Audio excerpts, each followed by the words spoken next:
Hi, my name is Islin Monastery and I'm with Heal and Be Rich. And today we'll talk about, was Kate Spade really bipolar? Now, I'm bipolar myself, but I'm not a medical professional, so take everything I say here with a grain of salt.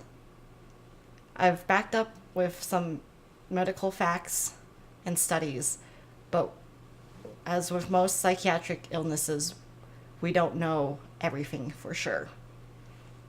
So, her older sister, Rita Sappho, said that she was manic depressive.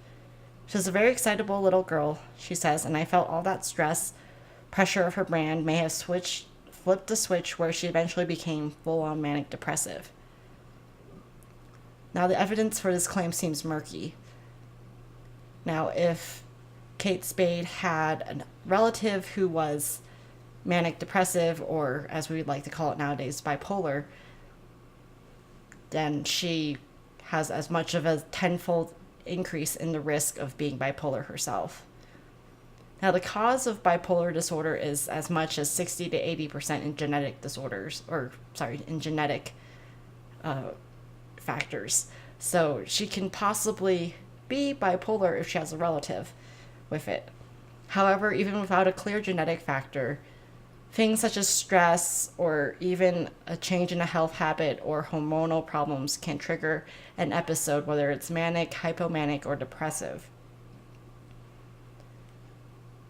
So she also was saying that Kate was trying to self-medicate with alcohol, but Kate Spade's husband denies the fact, and the possible alcohol abuse may have induced a depressive phase for her. Another question is was her outstanding business success tied to mania or hypomania? Now, in 2005, the New York Times did an article on Lawrence McKinney, who is a business consultant, a Harvard graduate. They call him a polymath in the article, but he also played in a rock band as well and started multiple pharmaceutical companies and a website for hypomaniacs, which is no longer in existence. So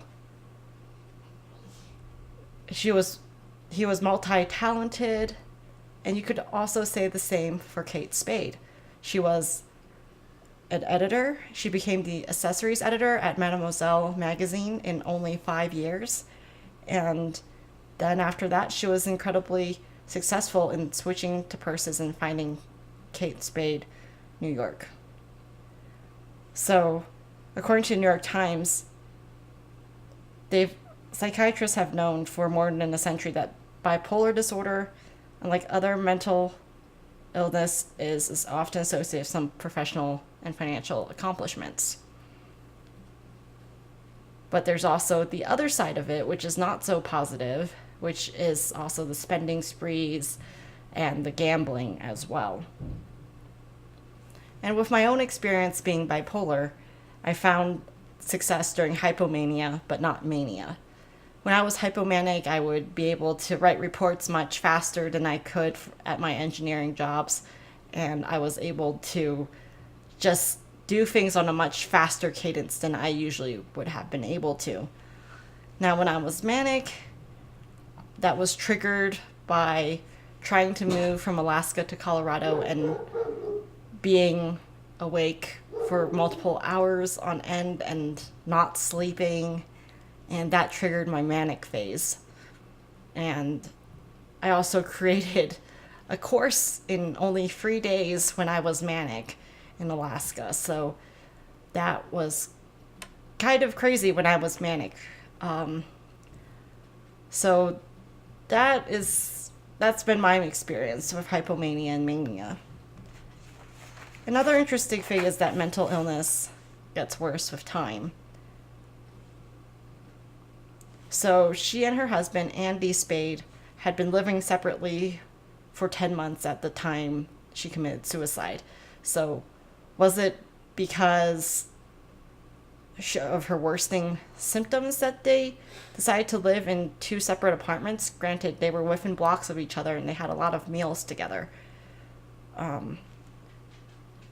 So when it's left untreated, bipolar usually worsens with time. Now, also, people with bipolar disorder die on average 10 to 20 years sooner than the general population. Now, for Kate, that was much sooner than expected. So for her, it was seen that she almost died almost 25 years sooner than expected.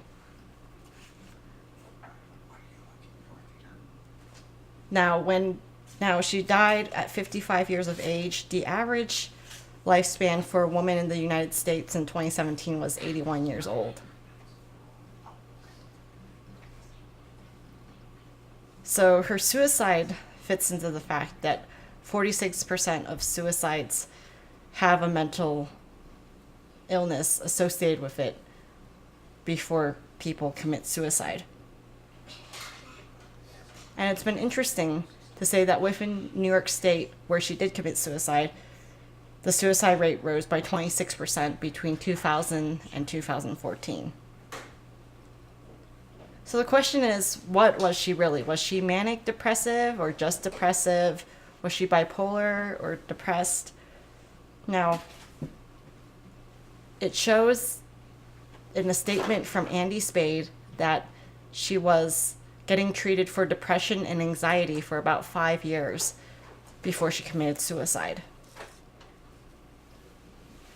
So it's possible that she still may have been bipolar because it takes an average of 10.5 years, according to Bipolar UK, to come to a correct diagnosis of bipolar disorder.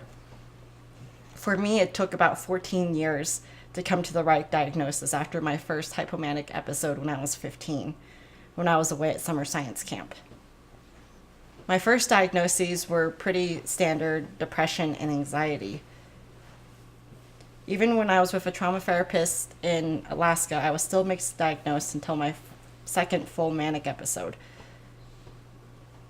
And my therapist, who has over 30 years of experience at the time, she missed it. And it was hard to diagnose if symptoms are not present. And I was incredibly depressed most of the time, but it took Alaska's 19.5 hours of sunlight. I was living in Anchorage at the time, so we had 19.5 hours of sunlight in June to take my hypomania to full mania. And so that's kind of my story there on how I was diagnosed with bipolar 1. So, is Kate Spade actually bipolar? We'll never know. She never lived long enough to get a correct diagnosis, or if she was just depressed and anxious, that in itself is a hard road to climb as well. So if you like this video, please subscribe to my page. Thank you, and I look forward to seeing you next time.